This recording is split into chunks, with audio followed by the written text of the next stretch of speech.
Hey guys, welcome back to Gideon Stuff. I have no idea when I'm going to be posting this video, but I'll probably post it on maybe a Wednesday or maybe a surprise day. I mean, it's the holiday season, and so I might give you guys the gift of more Gideon Stuff content. Some people might think that's a curse, a scourge, but you weirdos might enjoy that. So maybe this will be a kind of surprise video for some of y'all.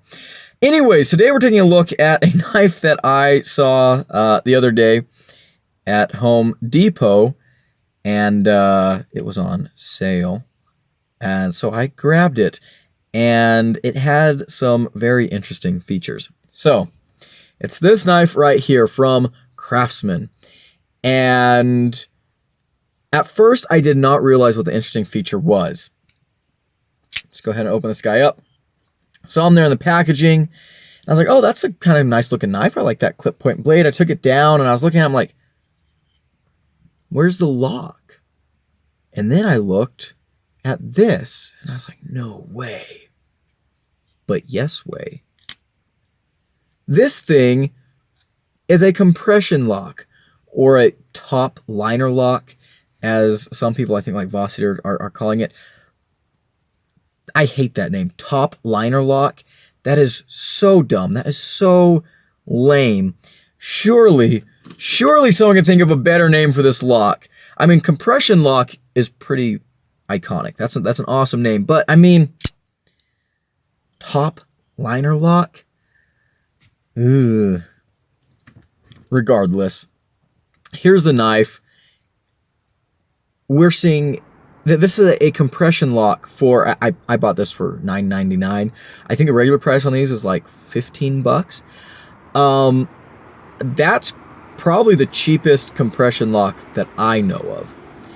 And the knife itself is actually pretty impressive. So it is a cheap knife, right? Blade steel? No idea. I don't know. It just says stainless steel. I'm guessing this is probably a 3CR, 5CR, maybe a 7CR if we're really lucky. Probably not something amazing. Scales are plastic. The fitment on the scales is not perfect. You can see here we got, a little bit of gapping and stuff. Nice integrated lanyard hole though. That's kind of cool. It's not a feature that you see all the time. We've got like clamshell construction the entire way around. It closes up.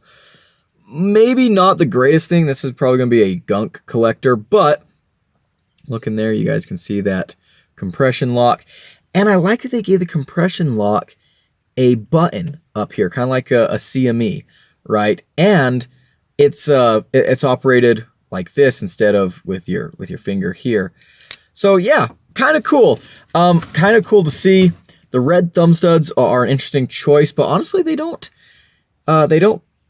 not work, right? The red thumb studs with the gray handle is actually not bad. Wire pocket clip, which is pretty cool. This is a good clip. This works well, and it is not reversible, but it is swappable. You can put this in a tip up carry, and if you put it tip up, it's going to be deep carry. Right here, it's not deep carry. Also just realized that there's no screws except this one and this one visible on this side. The screws are all on this side here. Centering is pretty much perfect. Kind of hard to tell because the blade like sinks way down on the handle, which I actually like. This is very, very sleek. I'm a sucker for knife designs where the blade disappears completely into the handle, so I like that quite a bit.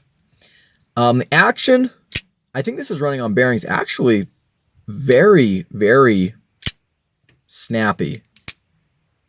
Got a good detent on there for sure. Let's go ahead and talk about some things that I'm noticing right away that I don't really like. And this is a first impressions video, of course. If you're new to the channel, this is a first impressions video. This is not a review. This is just my initial thoughts on this knife. The thumb studs are a little bit close to the scales, especially for the reverse flick. You can do it, but it is a little bit hard to get in there. The thumb flick's easier, but it could be better. And the next thing is that the branding on this is atrocious, absolutely horrible. I mean, they must be really proud of this knife because they really want you to know that it was made by craftsmen. I mean, good for them. I'm glad they take pride in their work, but holy crap. We got this written out across here. And normally I don't really complain that much about billboarding, but good golly, this is excessive. We've got it written out right there like a billboard. We've got it underneath the pocket clip. And just for good measure, we've got it again on the blade. I mean, I'm going to criticize them a little bit here. I think that they could have written Craftsman at least 3 more times on this knife. I mean, they could have written it back here. They could have written it on the other side of the blade. They could have written it here. I mean, you have the stuff under the clip and right here. I mean, if they're going to billboard like this, they might as well go whole hog. But yeah, also the sharpening I can see here is not incredible. Let's see if the blade's sharp. Oof. Yeah, that is a very rough edge, and I can see here, like, it is, yeah, this thing was not sharpened very well. I mean, up here, it's like, I don't know if you can see that, but it's not a good sharpening job. So I will be redoing this ASAP. The ergos on this guy are actually pretty good. I can feel this clip a little bit, but I'm going to be moving that clip down here, so I think that'll fix the problem. One thing I noticed with this knife, this kind of reminds me of the Kizer Militaw. You guys can tell me I'm crazy, you can tell me I don't know what I'm talking about, but to me, this kind of looks like the Kizer Militaw. I'm not saying they copied the Militaw or anything. There's obviously some big differences, especially in the folded up profile, but it gives me major Militaw vibes. Yeah, let me know what you guys think. But I will be giving this knife a full review. This would be a great knife to do a cheap knife week with, but I don't have one of those coming up. But I wanted to just let you guys know that this is a knife that is out there. And that's going to be it for today. Big shout out to my channel members right here. Appreciate everything they do. And if you enjoyed this video, leave a like, comment below, and subscribe. I've been Gideon, and I'll see you in the next one. Adios.